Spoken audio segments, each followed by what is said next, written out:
வணக்கம். நீங்கள் இணைந்திருப்பது சமூகத்தின் மதிய நேர பிரதான செய்திகளோடு இணைந்து கொள்ளும் நான் டோரின் புஷ்பராஜா. விரிவான செய்திகளுக்குள் செல்வதற்கு முன்பதாக முதலில் தலைப்புச் செய்திகள். அரசியலமைப்பின் 22ஆம் திருத்தம் சர்வஜன வாக்கெடுப்பிற்கு விட வேண்டும். தமிழரசுக் கட்சியின் அரசியல் குழு தீர்மானம். செப்டம்பர் 5 முதல் ஜனாதிபதி தலைமையில் மாவட்ட ரீதியான மக்கள் பேரணிகள். அமைச்சர் நலிந்த அறிவிப்பு. வடக்கு கிழக்கில் காணிகளை உடனடியாக விடுவிக்க கோரி பிரதமரிடம் மகஜர் கையளிப்பு. நீர்த்தேக்கங்களின் நீர்மட்டம் 35.9% குறைவு. நீரை சிக்கனமாக பயன்படுத்துமாறு அறிவுறுத்தல். இலங்கையின் சுற்றுலா வருமானத்தில் வீழ்ச்சி. மத்திய வங்கி அறிக்கை. ஹமக மாவட்ட பள்ளிவாசல்கள் அபிவிருத்திற்கு 10 மில்லியன் ரூபாய் அரசு நிதி ஒதுக்கீடு. முஸ்லிம் மக்களுக்காக குரல் கொடுத்து அர்ச்சுனாவிற்கு நன்றி தெரிவித்த கிண்ணியா பட்டதாரி சபீர். கெகிராவையில் மோதல். கூறிய ஆயுத தாக்குதலில் 56 வயதுடைய நபர் உயிரிழப்பு. களுவாஞ்சிக்குடியில் கட்டுப்பாட்டு இழந்த மோட்டார் சைக்கிள். 17 வயது சிறுவன் உயிரிழப்பு. அவை எமது தலைப்புச் செய்திகள். இனி தொடர்பான விரிவான செய்திகள். அரசியலமைப்பின் 22ஆம் திருத்தம் மக்கள் உரிமையுடன் தொடர்பட்ட விடயம் என்பதால் அதனை சர்வஜன வாக்கெடுப்பிற்கு உட்படுத்த வேண்டும் என இலங்கை தமிழரசுக் கட்சியின் அரசியல் குழு தீர்மானித்துள்ளது. கட்சியின் அரசியல் குழு கூட்டத்தில் 22ஆம் அரசியலமைப்பு திருத்தம் தொடர்பில் விரிவாக ஆராயப்பட்டதை அடுத்து இந்த தீர்மானம் எடுக்கப்பட்டுள்ளதாக தெரிவிக்கப்பட்டுள்ளது. மக்களின் இறைமை, அரசியலமைப்பு ஏற்பாடுகள் மற்றும் நாட்டின் ஜனநாயக கட்டமைப்புடன் நேரடியாக தொடர்பட்ட விடயங்களில் மக்களின் நேரடி கருத்தை அறிந்து கொள்வது அவசியம் என தமிழரசுக் கட்சி கருதுகின்றது. அந்த வகையில் அரசியலமைப்பின் 22ஆம் திருத்தத்தை பாராளுமன்றத்தில் நிறைவேற்றுவதுடன் மட்டுப்படுத்தாமல் மக்களின் நேரடி அங்கீகாரத்தை பெறுவதற்காக சர்வஜன வாக்கெடுப்புக்கு முன்வைக்க வேண்டும் என கட்சியின் அரசியல் குழு வலியுறுத்தியுள்ளது. பாரிஸ் வாழ் மக்களே, உங்களின் பேராதரவை பெற்ற கல்யாணி மற்றும் அன்னபூரணி தயாரிப்புகள் இப்போது 2 கிளைகளிலும். பிடி கேஷன் கரி லாச்சப்பல், பிடி சூப்பர் ஸ்டோர் ஹார்லி கோனஸ். ஜனாதிபதி அனிருகுமார் திசாநாயக்க தலைமையில் எதிர்வரும் செப்டம்பர் 5ஆம் தேதி முதல் அனைத்து மாவட்டங்களையும் உள்ளடக்கும் வகையில் விசேட மக்கள் பேரணி தொடர் நடத்தப்பட உள்ளதாக அமைச்சர் நலிந்த ஜெயதிச தெரிவித்துள்ளார்.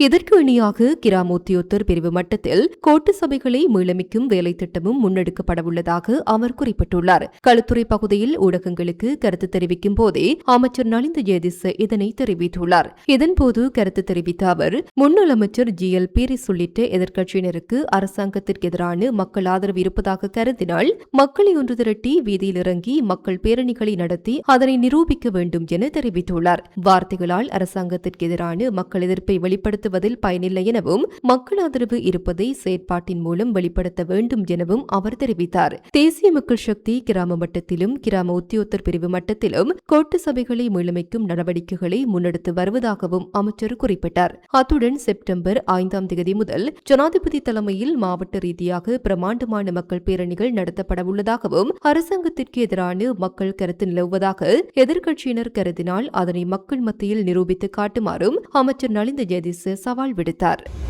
வடக்கு மற்றும் கிழக்கு மாகாணங்களில் பாதுகாப்பு படைகளால் கையகப்படுத்தப்பட்டுள்ள பொதுமக்களின் பூர்வீக காணிகளை விரைவாக விடுவிக்குமாறு கோரி வடக்கு கிழக்கு காணி இழந்த மக்கள் குரல் அமைப்பினரால் பிரதமர் கலாநிதி ஹரணி அமரசூரியவிடம் மகஜர் கையளிக்கப்பட்டுள்ளது.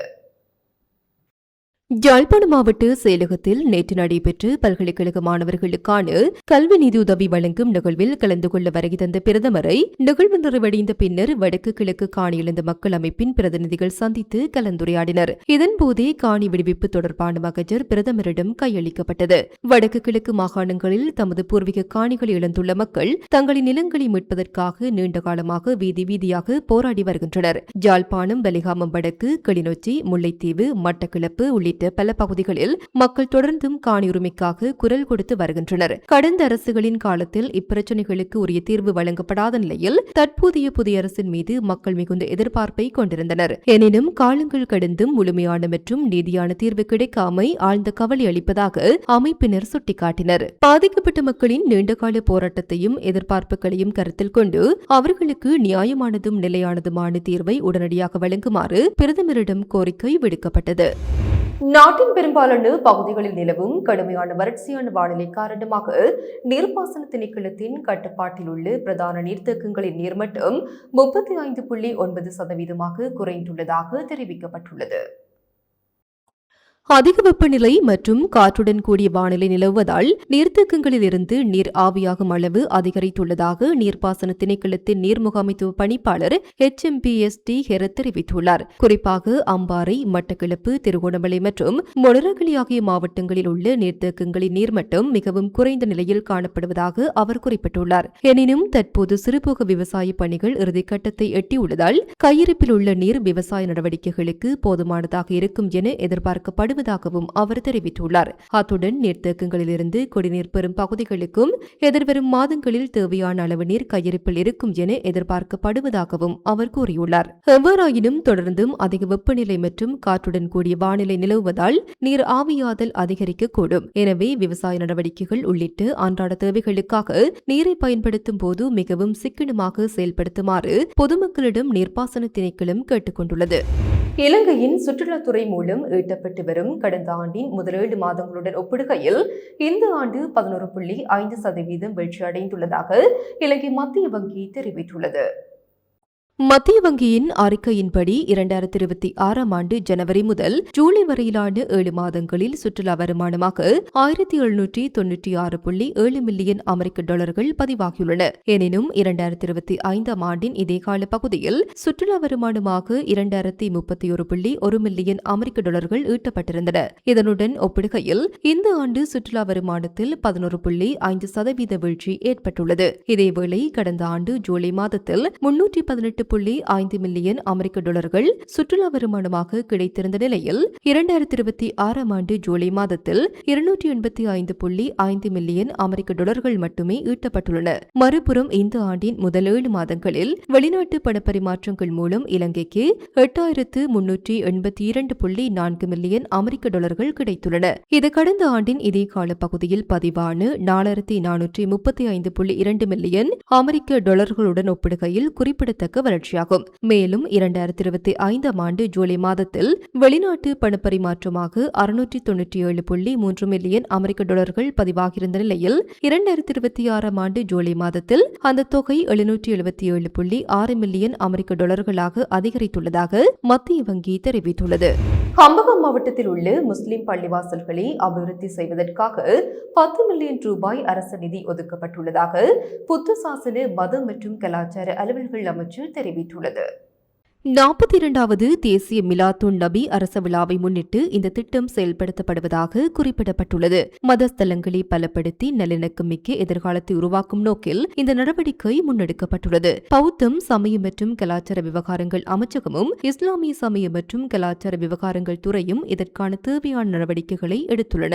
இதற்கிடையில் 42வது தேசிய மிலாத்துன் நபி அரச விழாவை முன்னிட்டு வெல்கம் டு அவர் மாஸ்க் என்ற நல்லிணக்க திட்டமும் ஏற்பாடு செய்யப்பட்டுள்ளது. இதன்படி நாட்டின் ஏனைய மதங்களை சேர்ந்து சகோதர சகோதரிகளுக்கு முஸ்லிம் பள்ளிவாசலின் உள்வீட்டு கலாச்சாரம், வரலாறு மற்றும் மத வழிபாடுகளை நேரில் பார்வையிடும் வாய்ப்பு கிடைக்கப்பெறவுள்ளது. இது தொடர்பாக முகநூலில் பதிவு ஒன்றை வெளியிட்டுள்ள அமைச்சர் விஜித கேரத், பரஸ்பர புரிந்துணர்வு, கௌரவம் மற்றும் நட்புறவை வளர்த்துக் கொண்டு ஐக்கியப்பட்ட இலங்கையை கட்டியெழுப்பும் நல்லிணக்க பாலத்தை உருவாக்க அனைவரையும் இணையுமாறு கேட்டுக் கொண்டுள்ளார். முஸ்லிம் மற்றும் தமிழ் மக்கள் தொப்புள் கொடி உறவுகள் எனவும் எங்களை யாராலும் பிரிக்க முடியாது எனவும் பட்டதாரி சமீர் தெரிவித்துள்ளார். கிண்ணியா பிரதான வீதியில் அமைந்துள்ள பொது நூலக மண்டபத்திற்கு முன்பாக இடம்பெற்ற நிகழ்வு ஒன்றில் உரையாற்றிய அவர், சிலர் அரசியல் லாபங்களுக்காக முஸ்லிம் மற்றும் தமிழ் மக்களை பிரிக்க முயற்சிப்பதாக குற்றம் சாட்டினார். கல்முனை வடக்கு ஆதார வைத்தியசாலையின் ஆணை விவகாரம் தொடர்பில் கருத்து தெரிவித்த அவர், பாராளுமன்ற உறுப்பினர் வைத்தியர் அர்ஜுனா ராமநாதனின் குரல் தமது சமூகத்திற்காக நாடாளுமன்றத்தில் ஓங்கி ஒலித்த பின்னரே முஸ்லிம் அரசியல்வாதிகள் இந்த விடயம் தொடர்பில் குரல் எழுப்புவதாக தெரிவித்தார். தேர்தல் காலங்களில் மாத்திரம் மக்களின் வாக்குகளை பெறுவதற்காக வரும் அரசியல்வாதிகள் மக்களின் உரிமைகளுக்காகவும் குரல் கொடுக்க வேண்டும் எனவும் அவர் குறிப்பிட்டார். இது தொடர்பில் அவர் மேலும் தெரிவிக்கையில், இன்று எத்தனை விடயங்களுக்கு முன்னின்று குரல் கொடுத்த நான் ஒரு மார்க்கத்துக்கு பிரச்சனை என்று வரும்போது குரல் கொடுக்கவில்லை என்றால் நான் ஒரு முஸ்லிம் இல்லை. பெண்களுடைய ஆடை விஷயம் சம்பந்தமாக ஒரு கருத்துக்களும் இதுவரையிலும் எந்த ஒரு அரசியல்வாதியும் வலைத்தளத்தில் கூட தெரிவிக்கவில்லை. அது மிகவும் கவலை அளிக்கின்றது. உண்மையிலே நாங்கள் கிண்ணியா மண்ணிலிருந்து எங்களுக்காக குரல் கொடுத்த பாராளுமன்ற உறுப்பினர் அர்ஜுனா ராமநாதன் அவர்களுக்கும், அதே போன்று கஜேந்திரகுமார் பொன்னம்பலம் பாராளுமன்ற உறுப்பினர் அவர்களுக்கும் நாங்கள் கிண்ணியா மண் சார்பாகவும் முஸ்லிம் மக்கள் சார்பாகவும் மிகவும் மனமார்ந்த நன்றிகளையும் அவருக்கு என்றுமே நாங்கள் கடமைப்பட்டவர்களாகவும் நாங்கள் இந்த இடத்திலே கூறிக்கொள்கின்றேன். ஒன்றே ஒன்று சொல்கின்றேன், இந்து மக்களும் முஸ்லீம்களும் என்றுமே நாங்கள் இணைபிரியாத தொப்புள் கொடி உறவுகளாகத்தான் நாங்கள் இருப்போம். இந்த ஆடை விஷயம் மூலமாக எங்களோட உறவுகளை பிரிக்கணும் என்ற எண்ணம் இருந்தால் தயவுசெய்து இத்தோடு விட்டுவிடுங்கள்.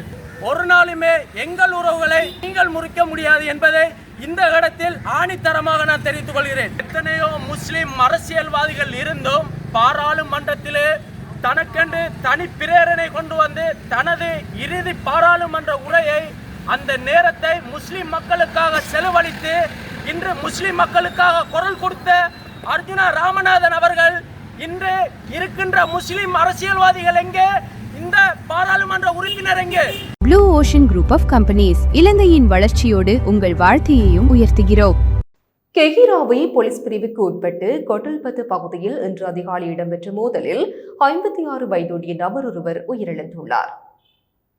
கொட்டல்பத்து பகுதியைச் சேர்ந்து குறித்த நபரின் வீட்டில் இடம்பெற்ற விருந்து ஒன்றின் போது அயல் வீட்டை சேர்ந்த நபருடன் ஏற்பட்டு தகராறு முற்றியுள்ளதாக போலீசார் தெரிவித்தனர். இதன்போது அயல் வீட்டை சேர்ந்த நபர் கூறிய ஆயுதத்தால் மேற்கொண்ட தாக்குதலில் குறித்த நபர் உயிரிழந்துள்ளார். சம்பவத்துடன் தொடர்புடைய சந்தேக நபர் பிரதேசத்தை விட்டு தப்பி சென்றுள்ளதாக தெரிவிக்கப்படுகிறது.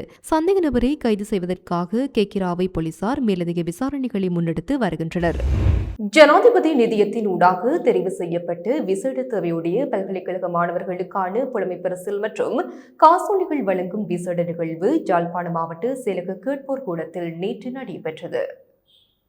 இந்த நிகழ்வில் பிரதமர் கலாநிதி ஹரணி அமரசூரிய பிரதம அதிதியாக கலந்து கொண்டு மாணவர்களுக்கான காசோலைகளை வழங்கி வைத்தார். இத்திட்டத்தின் கீழ் யாழ்ப்பாணம் பல்கலைக்கழகம், வவுனியா பல்கலைக்கழகம் மற்றும் பேராதனை பல்கலைக்கழகம் ஆகியவற்றை சேர்ந்து மொத்தமாக 76 விசேட தேவையுடைய மாணவர்களுக்கு தலா 1 லட்சம் ரூபாய் பெறுமதியான காசோலைகளும் சான்றிதழ்களும் வழங்கி வைக்கப்பட்டன. ஆடம்பரமான கலை நிகழ்ச்சிகள் தவிர்க்கப்பட்டு மிகவும் எளிமையான முறையில் ஒழுங்கமைக்கப்பட்டிருந்த இந்த நிகழ்வில் சக்கர நாட்காலிகளை பயன்படுத்தும் 7 மாணவர்கள் மற்றும் செயற்கை அவயவங்களை பயன்படுத்தும் ஏனைய மாணவர்களும் பயன்பெற்றனர். இந்த நிகழ்வில் மாணவர்களுக்கு காசோலைகளை வழங்கி வைத்து உரையாற்றிய பிரதமர் கலாநிதி ஹரணி அமரசூரிய வாழ்க்கையில் சந்தித்த சவால்கள் மற்றும் இடையூறுகள் அனைத்தையும் வெற்றி கொண்டு இந்த இடத்திற்கு வந்துள்ள நீங்கள் அனைவரும் விசேட மாணவர்கள். உங்களின் துணிச்சல்களுக்கும் சளைக்காத ஆற்றல்களுக்கும் வலுவூட்டும் வகையிலேயே ஜனாதிபதி நிதியத்துடனான இந்த உதவிக்கரங்களை நீட்டியுள்ளோம். நீங்கள் ஏனைய ஆயிரக்கணக்கான மாணவர்களுக்கு ஒரு சிறந்த முன்னுதாரணமாக திகழ வேண்டும்.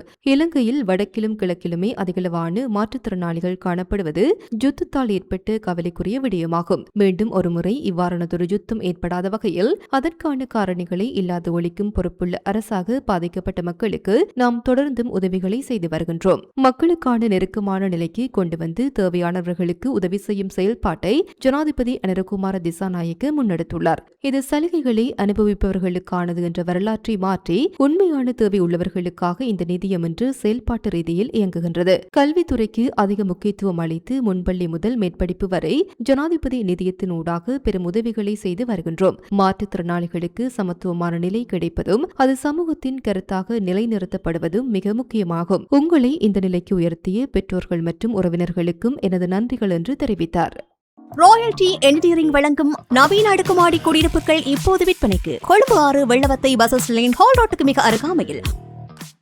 மட்டக்களப்பு களுவாஞ்சிக்குடி கல்முனை பிரதான வீதியில் கோட்டைக்கல்லாறு கண்ணகியம்மன் கோவிலுக்கு அருகில் நேற்றிரவு இடம்பெற்ற மோட்டார் சைக்கிள் விபத்தில் 17 வயது சிறுவன் ஒருவர் உயிரிழந்ததுடன் மேலும் 4 படுகாயம் அடைந்துள்ளனர். களுவாஞ்சிக்குடி நோக்கி அதிவேகமாக பயணித்து மோட்டார் சைக்கிள் ஒன்று கட்டுப்பாட்டை இழந்து வீதியோரத்தில் நின்றிருந்த சிறுவர்கள் மீதும் வீதியை கடக்க முயன்றவர்கள் மீது மோதியதாக போலீசார் தெரிவித்துள்ளனர். இந்த விபத்தில் கோட்டைக்கல்லாற்றை சேர்ந்த 17 வயதுடைய ஜெகநாதன் கிஷோர் என்ற சிறுவன் சம்பவ இடத்திலேயே உயிரிழந்துள்ளார். சம்பவம் இடம்பெற்ற போது இரவு சுமார் 9:30 மணியளவில் குறித்த பகுதியில் வீதியை கடப்பதற்காக சிறுவர்கள் உள்ளிட்ட சிலர் நின்று கொண்டிருந்ததாக தெரிவிக்கப்படுகிறது. விபத்தில் மோட்டார் சைக்கிளை செலுத்தி சென்றவர், அதில் பயணித்தவர் மற்றும் வீதியோரத்தில் நின்றிருந்த சிறுவர்கள் உள்ளிட்ட 4 படுகாயமடைந்த நிலையில் களுவாஞ்சிக்குடி வைத்தியசாலையில் அனுமதிக்கப்பட்டனர். பின்னர் மேலதிக சிகிச்சைக்காக அவர்கள் மட்டக்களப்பு போதனா வைத்தியசாலைக்கு மாற்றப்பட்டுள்ளனர். விபத்து தொடர்பான மேலதிக விசாரணைகளை களுவாஞ்சிக்குடி போக்குவரத்து போலீசார் முன்னெடுத்து வருகின்றனர். இத்துடன் சமூகத்தின் மதிய நேர பிரதான செய்திகள் நிறைவு பெறுகின்றன. தொடர்ந்தும் சமூகத்தோடு இணைந்திருங்கள். எமது RIP பேச்சுக்கு கிடைத்த மரண அறிவித்தல்கள். யாழ்ப்பாணம் சாவகச்சேரி சரசாலை வடக்கை புறப்படமாகவும் பிரித்தானியாவை பதிவிடமாகவும் கொண்டிருந்த திரு சங்கரப்பிள்ளை ஜெயரங்கன் ரங்கன் அவர்கள் 11/8/2026 செவ்வாய்க்கிழமை அன்று காலமானார். யாழ்ப்பாணம் உரும்பிராயை புறப்படமாகவும் மன்னார் பரிகாரி கண்டல் முருங்கன் மற்றும் கனடா ஆகிய இடங்களை வாழ்விடங்களாகவும் கொண்டிருந்த திருமதி பஞ்சாட்சரம் கனகம்மா அவர்கள் 21/8/2026 வெள்ளிக்கிழமை அன்று காலமானார். மலேசியாவை புறப்படமாகவும் யாழ்ப்பாணம் உரும்பராய் மற்றும் கனடா ஆகிய இடங்களை வாழ்விடங்களாகவும் கொண்டிருந்த திருமதி சிவஞானம் விக்னராஜா அவர்கள் 19/8/2026 புதன்கிழமை அன்று காலமானார். கிளிநொச்சி வேம்படுகோணி பழகை புறப்படமாகவும் வதிவிடமாகவும் கொண்டிருந்த திரு கணபதி பிள்ளை விநாயகமூர்த்தி அவர்கள் 22/8/2026 சனிக்கிழமை அன்று காலமானார். மேலே அறிவிக்கப்பட்ட அனைத்து மரண அறிவித்தல் இறுதிக்கிரியை பற்றிய தகவல்களை அறிந்து கொள்ள ரிப் பேஜை பார்வையிடுங்கள். இதற்கான லிங்க் கீழிருக்கும் டிஸ்கிரிப்ஷனில் பார்வையிடலாம். இது போன்ற செய்திகளை தெரிந்து கொள்ள சமூகம் நியூஸ் சேனலை சப்ஸ்கிரைப் செய்து அருகில் உள்ள பெல் பட்டனை கிளிக் செய்யுங்கள். மேலும் இது போன்ற செய்திகளை உடனுக்குடன் தெரிந்து கொள்ள சமூகமீடியா.com என்ற இணையதளத்தின் வாயிலாகவும் எங்களுடன் இணைந்திருங்கள்.